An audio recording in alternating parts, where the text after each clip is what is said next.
point here, and it says that in the suttas all the time. A son or a daughter from a good family goes forth. The prince or something like that goes forth, because the Dhamma, everybody has suffering regardless of your status in life.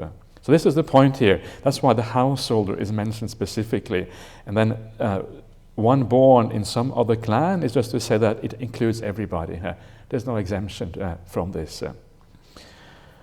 So then, on hearing that Dhamma, that the Buddha or the Tathagata expounds, you acquire faith in the Buddha, right? You hear the Dhamma, and on that basis you acquire faith. So first of all, what about this word faith? Is that really a good translation into English? The Pali word here is saddha, right? Saddha. And saddha in Pali is used in a couple of different ways, or rather it has a couple of different meanings to it. It means, first of all, the kind of intellectual confidence, right? You listen to something and think, yeah, this makes sense. Not really intellectual, but the sense of confidence that something makes sense, that something is trustworthy.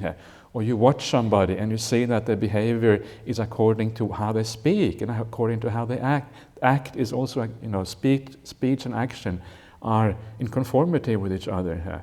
And that's what gives rise to confidence, right? So this is like reasoned confidence. And then there's also the heart factor, the confidence of the heart. That is a feeling, the positive, good feeling that comes from having confidence. And this is what we're trying to develop when we do things like the recollection of the Buddha, Dhamma, and the Sangha, is that confidence which gives a beautiful feeling inside. So there's these two aspects to saddha in Pali. There is like the feeling of kind of intellectual confidence on the one hand, and then the feeling that comes with that, when you really feel this is something powerful and beautiful, the happiness and joy that arises inside as a consequence. So I think that confidence is probably a preferable translation, because the word faith, it is used often in all kind of other religions. It's often used in quite a different way from the way it is used in Buddhism. So I think, to me, confidence is a better way of translating this. So you acquire confidence in the Buddha, but we hear the Dhamma, I think, wow, there's something powerful going on here. And it's not just the hearing of the Dhamma, but it's also watching the Buddha. This is what I was talking about before, and the Buddha specifically says this in another sutta in the Majjhima Nikaya, the Vimamsaka Sutta. He says, you should watch me here, and you should see if you can actually see any states. Can you see anything in me which gives rise to the feeling that I must have some kind of anger or greed or delusion? Can you see that in me? You should investigate me. Obviously, the Buddha is confident, right? You won't see these things in him, so he's happy to say that. So please investigate. And what that shows you is that's what we also should be doing. We should investigate these things.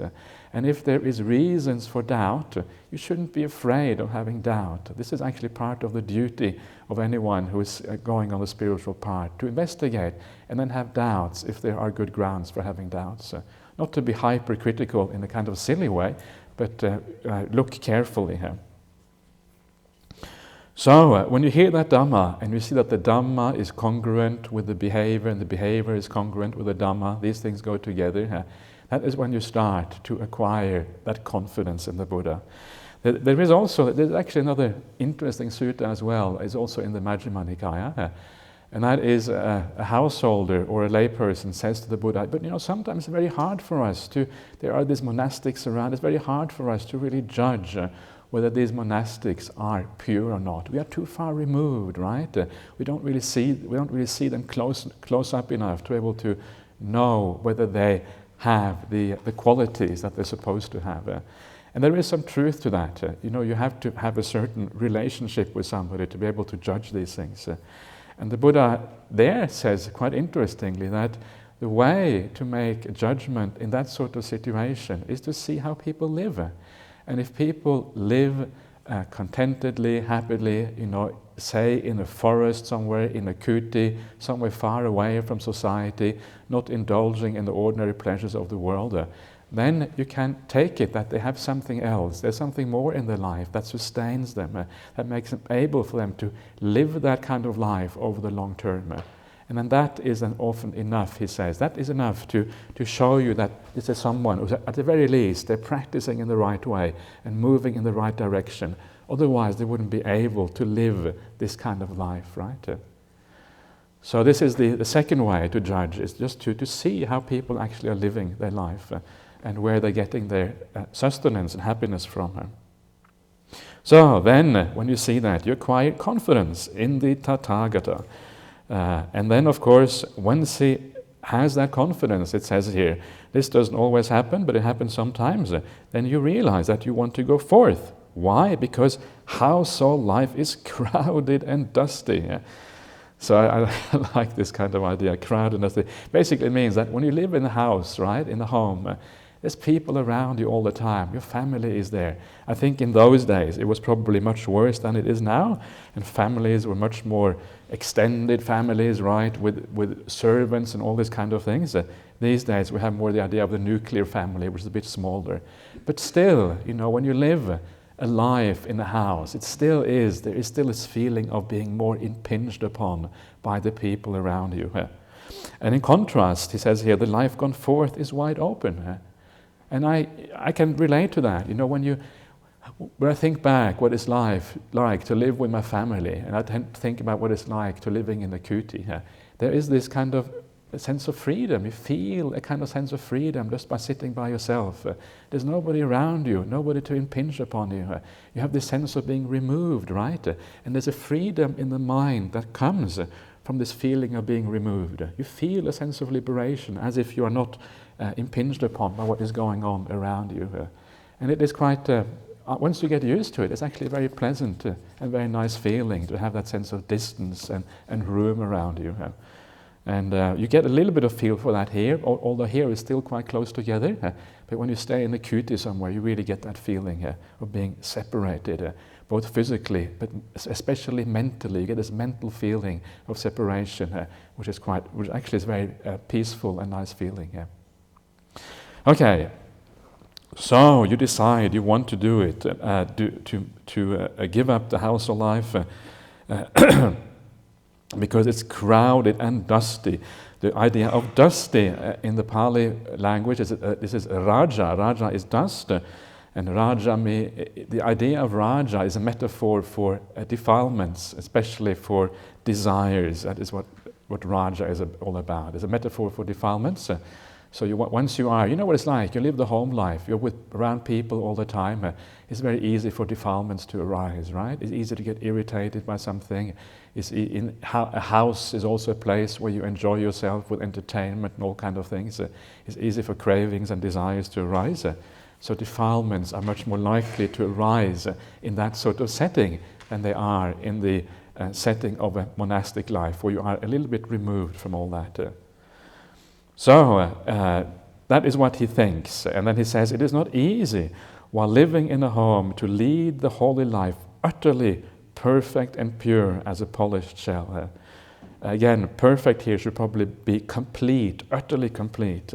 In other words, fulfilling all the factors of the path is much harder in a home life, he says here, than it is as a monastic, precisely because the home life tends to stir up the defilements and the attachments, etc., much more than the life gone forth.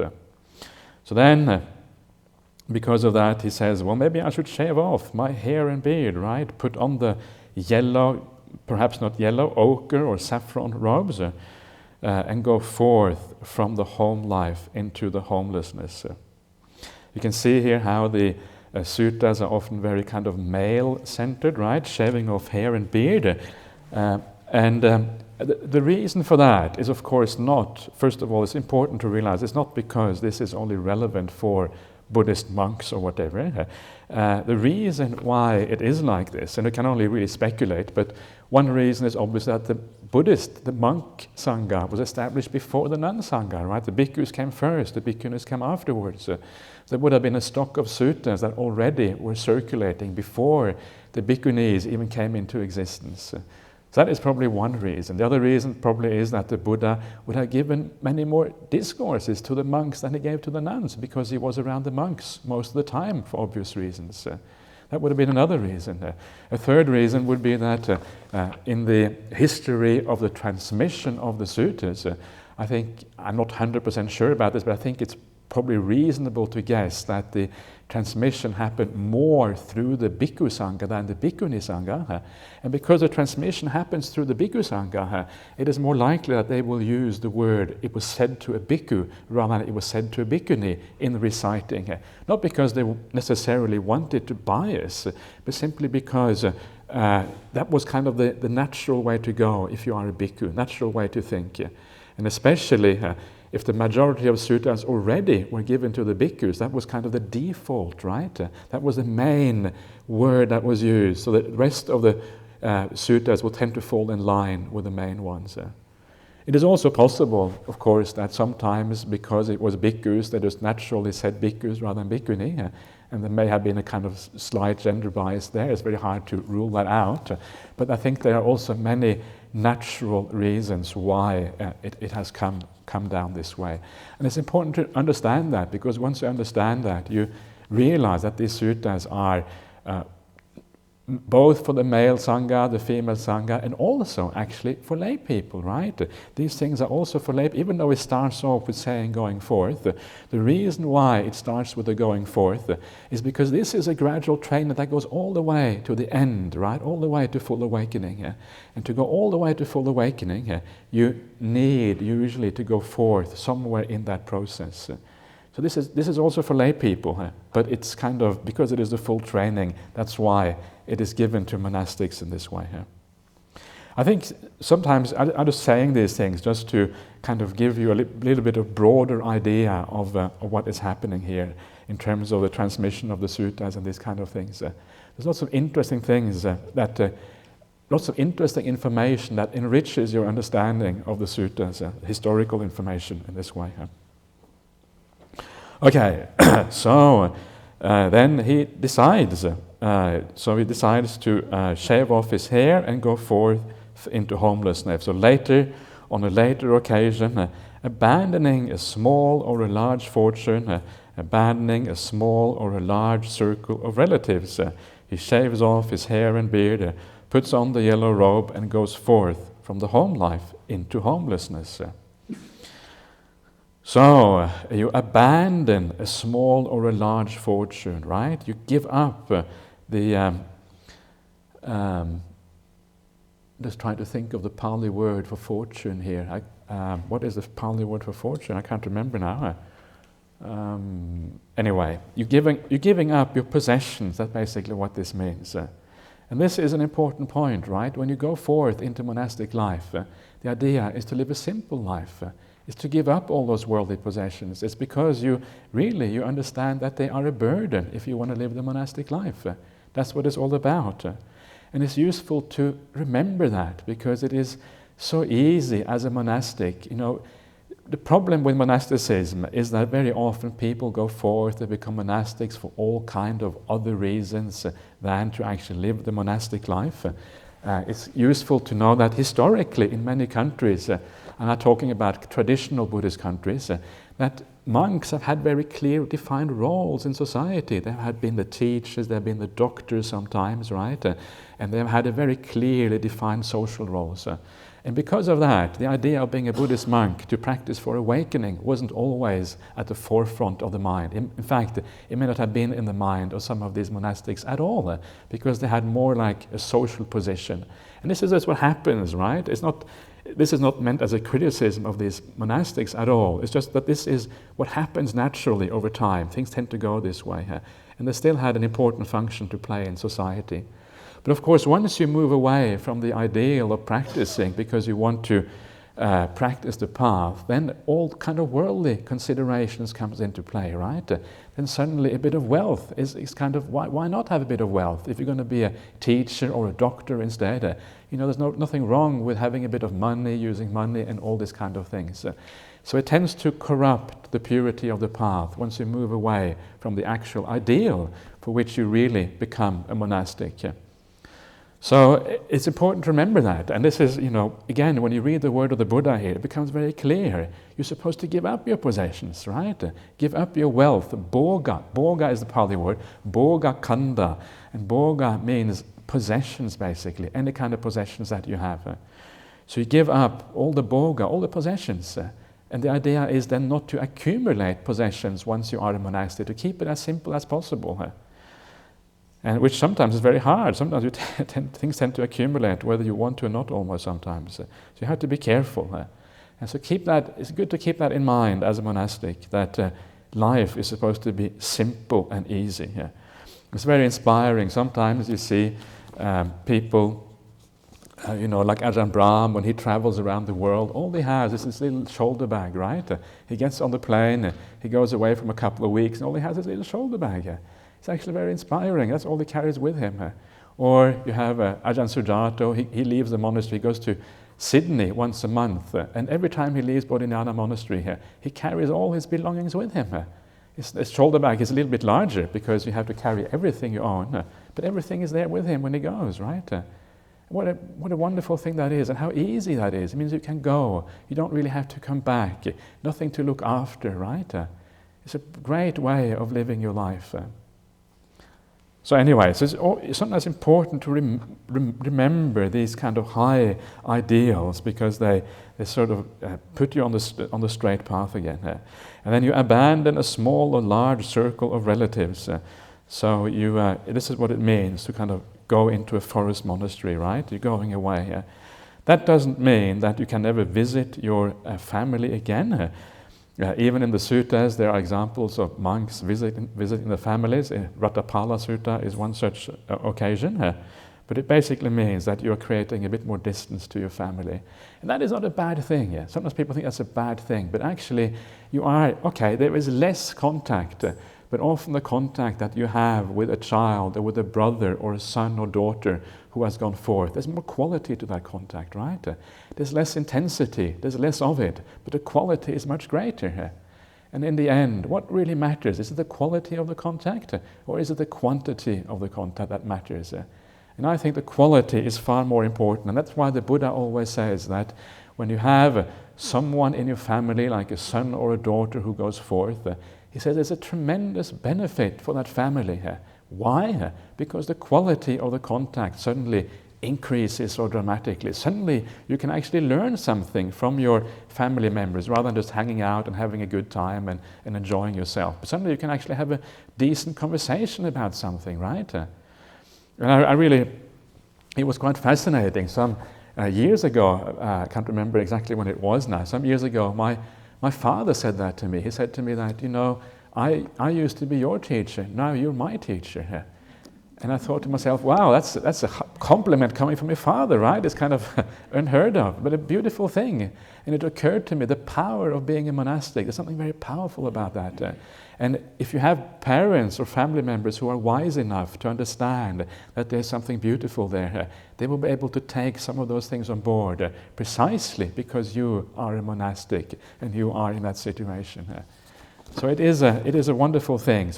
So if you have, so it's important for to think like that, because when you think like that, it doesn't become so painful when a family member decides to go forth, and you start to understand that there's something very important and very useful happening when this happens.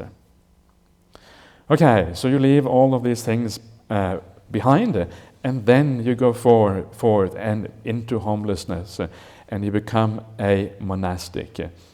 So that is the right intention on the path here, or at least it is one way of seeing right intention. And once the right intention comes into place, then you start to actually undertake the training, right? So this is the next part here. So now we are moving into the areas of right action and right speech. Again, you can see how it follows the Noble Eightfold Path here. Okay, so the first part here, this is about right action, first of all.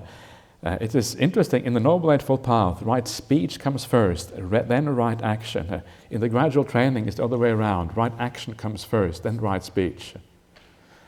I'm not sure why that is. Maybe there has been I'm not sure if that is on purpose or whether it is just an accident of some kind, or whether it is a mistake has been made. I don't really know, but I don't think it matters all that much. Anyway, so this is right action. This is how right action is described in the gradual training here. Having thus gone forth and possessing the bhikkhu's training and way of life, abandoning the killing of living beings, he abstains from killing living beings, with rod and weapon laid aside, conscientious, merciful, he abides compassionate to all living beings. So there you can probably see there the idea of, this is very similar to the first precept, right? The first precept about not killing any living beings is very similar to that. And the important point here, there is more here than the first precept. The first precept is very much focused on the negative side, on what you shouldn't be doing. You shouldn't be killing animals. But here it is focusing as well on the positive side of morality, right? And this is the first important point to understand about the gradual training in the Noble Eightfold Path. And it's something which perhaps is not talked about enough traditionally, is that the idea that morality has two aspects to it, two sides to it. Development of character has two sides to it. It is the avoidance of what is bad, but also the doing of what is good. So you avoid the killing, but not only that, you're actually conscientious. You are, says he, conscientious. Lajji is the Pali word. Lajji means like you're not shameless, right? You are careful. You are conscientious. May not be a bad translation. You are merciful. Daya panno. Daya is like a word for daya is a word for compassion in the Pali language. He abides compassionate to all living beings. This is the word here is, I think, is karuna. I think is the word that is used here. I think so. I can't remember just off the top of my head. And of course, what this means is that this first precept is not just about not killing. It's also about not torturing, right? You can't get away. I'm not going to kill, I'm just going to torture, or I'm going to kind of injure. All of these things are part of this precept. In fact, you are kind. You are gentle, you're doing all the right things. This is what this is really all about. So please keep that in mind when you living your daily life. Try not just to avoid the bad, try deliberately to do the good. And some days you will feel, it feels natural to do good things because you feel good and it feels very easy to do what is nice. So please do so. Whenever you feel like doing something is nice, never waste the opportunity. Take that opportunity and do kind acts, do good things. And that will come back to you afterwards 1,000-fold, 1,000,000-fold, right? Both in terms of your meditation, also in terms of future karma and the results you get from that. Every time you do something good, it kind of boosts your accumulated goodness inside, and it will empower your meditation so much. So take every opportunity. Sometimes people think you may be a bit strange because you're doing all this, this random acts of kindness, but it's a wonderful thing, right? And we know that it has kind of a good effect on people around us.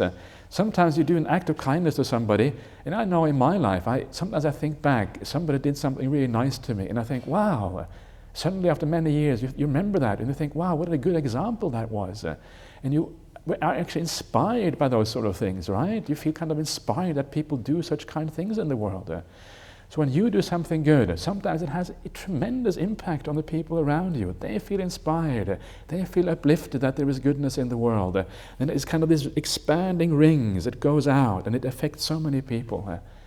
So it is amazing how this can be such a beautiful thing to do acts of kindness and what a tremendous effect it has for so many people in the world. So remember that, and it becomes easier to be kind. Even if you're not treated particularly well by other people, remember that's their problem.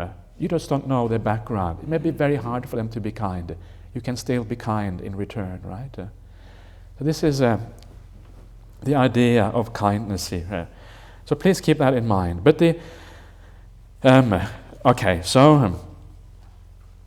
maybe before I go on to talk a little bit more about this, because I want to talk about this in a little bit more depth, but before I do that, let me just go back to the beginning here.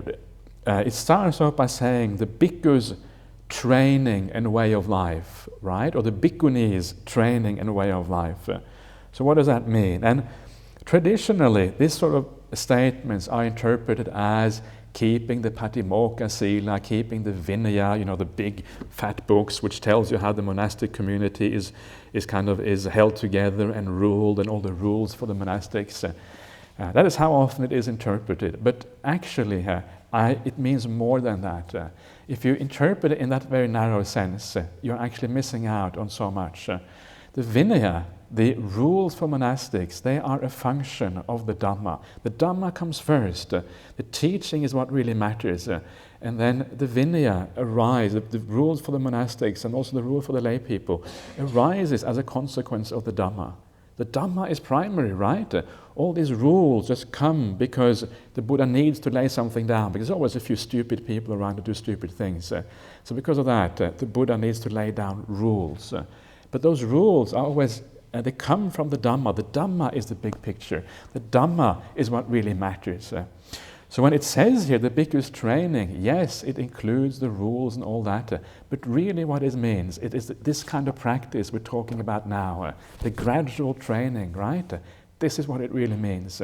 And included within that are, of course, the monastic rules.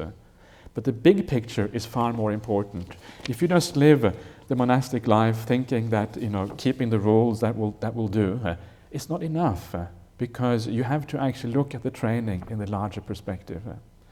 So this is what how I understand this. The word for training here is sikka in Pali. It's the same word as sikkhapada. Sikkhapada is a training rule. So the training and the sikka always means the training of an animal, of a horse, of an elephant. All of this can be called sikka or vinaya. Even vinaya it can be called. That's why the word Vinaya as well actually means training in a broader context than just rules. Sometimes it's easy to think of Vinaya to mean discipline and rules, but Vinaya actually means training also in a broader sense. So you undertake that, and that is what the bhikkhus or bhikkhunis training and way of life is, and also to a large extent a layperson who is practicing seriously here. But then the other thing which is interesting here, as I just mentioned, is the idea of both positive and negative in morality, right? But the other thing which is very interesting about this passage, which you may have noticed, is the idea that you abandon killing, and the abandoning of the killing is here said to be because you are compassionate, right? So the idea here is that if you are killing, you are not compassionate, but if you're not killing, you are compassionate. And this brings us back to the foundation of what ethics and morality actually means in Buddhism. It's a very important thing to understand because it broadens out the idea, the understanding of ethics. It makes it possible to take on and ask questions, modern dilemmas of ethics. How do we deal with them once we broaden this out? And this particular thing is based on the things that you see also in other suttas where the Buddha divides ethical conduct into two categories. Those actions of speech, mind and body that are based on defilements, right? Based on greed, hatred and delusion, lobha, dosa and moha in Pali. And then those actions which are not based on those, alobha, adosa, amoha, non-greed, non-hatred and non-delusion, or kindness, right? Compassion, non-desire, and clarity of mind rather than delusion. So these are the foundations for ethics. And if you're acting from one set of these things, if you're acting from the set which is not based on greed, hate and delusion, your conduct is ethical. If it is based on those things which are the defilements of the mind, the greed, hate and delusion, then your conduct is not ethical. And this is the same thing happening here. The idea here is that you are killing because of defilement. You're killing because you're not compassionate. That is what this is saying. It is putting up two sides. One side is compassion, the other side is killing. The idea is that the killing is not compassionate, whereas compassion usually includes not killing. And this broadens up, broadens out the idea of morality. And of course the traditional, the classical thing that is talked about much these days in Western society and around the world these days is the idea of euthanasia, right?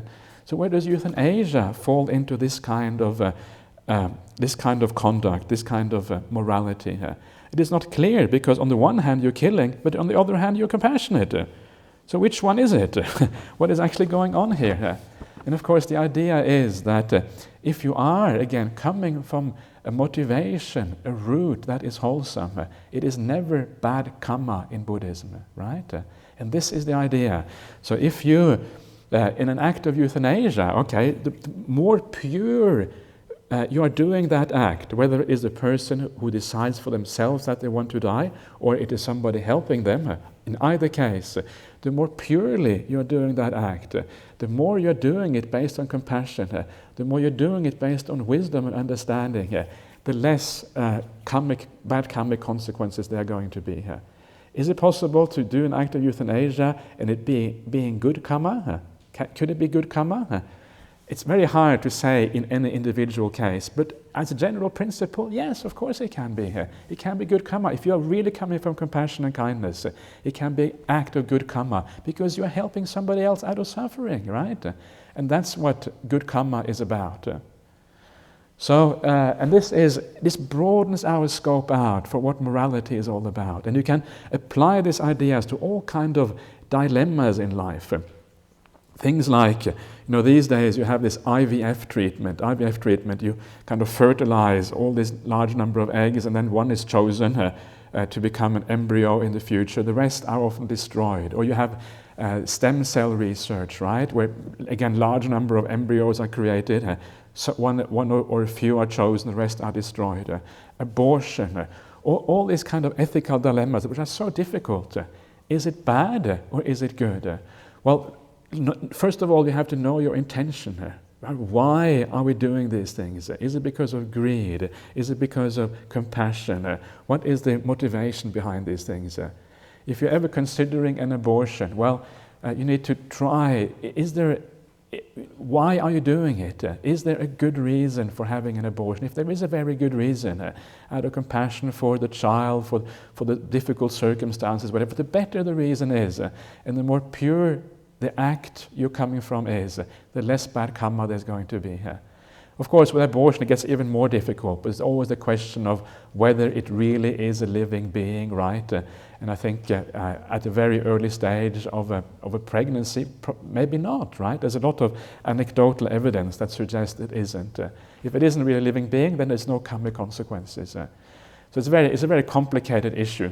But basically, the main idea here, when we talk about ethics, is know your intention, know what is driving you, know what is motivating the action. And the more pure that action is, the more pure place you're coming from, the less are going to be the ethical consequences. And don't fool yourself, right? Don't think that you're coming from purity. Don't take these kind of important decisions lightly. They're very important decisions, and it's easy to go wrong. Don't think, yeah, I'm acting morally. That is not good enough. You have to be very careful. Don't make a decision if your mind is clouded. Make a decision when you have a sense of clarity inside, and then you can make these decisions, these very hard life and death situations, with a fair amount of certainty that you're doing the right thing here. So this is very controversial stuff, right? I mean, in large part of the Buddhist world, these things would probably not be accepted. And the reason is simply that there's a very strong focus on the first precept, don't kill, and there's not enough taking into account the broader ideas of ethics and morality in Buddhism. But if you start reading the word of the Buddha like this here in more detail, you start to understand that it's actually a very flexible framework. And this is the kind of the great things about knowing the suttas in detail, understanding the Pali behind it. And it gives you this flexibility and it broadens out the scope. And I'm very grateful for having a teacher like Ajahn Brahm who allows us to have these kind of discussions and talk about these things openly. And also Ajahn Brahm himself is a kind of person who has a very open mind about these things, right? And one of the great things about the Buddhist society, Western Australia in general, is that we try to find that line between not being too kind of traditional and bound by the ideas that are kind of out there, But on the one hand, not throwing out the Buddhist teachings, throwing out the baby with the bathwater, as they say, but actually using the word of the Buddha as the basis for making decisions about what Buddhism is all about. Sometimes a difficult line to find. It's kind of a very narrow area. But that means, if you do that in the right way, it means you have a possibility of thinking about the Dhamma in new ways. And we all need to do that sometimes. Every generation of Buddhists need to think about the Dhamma in a slightly new way, because the challenges are different. Society is slightly different. And that is true also for us. And to be humble enough to understand that sometimes you make a mistake. And if you make a mistake, okay, you accept that and you correct your view and you go back again. Anyway, so this is, it is perhaps not so relevant for the training of the mind. The most important thing for the training of the mind is always to do good and to avoid doing bad. But it is, I think it's also useful sometimes to just broaden out the discussion a little bit. And that's what I've been trying to do with this one. Okay, so that is the first precept, the first kind of action that we need to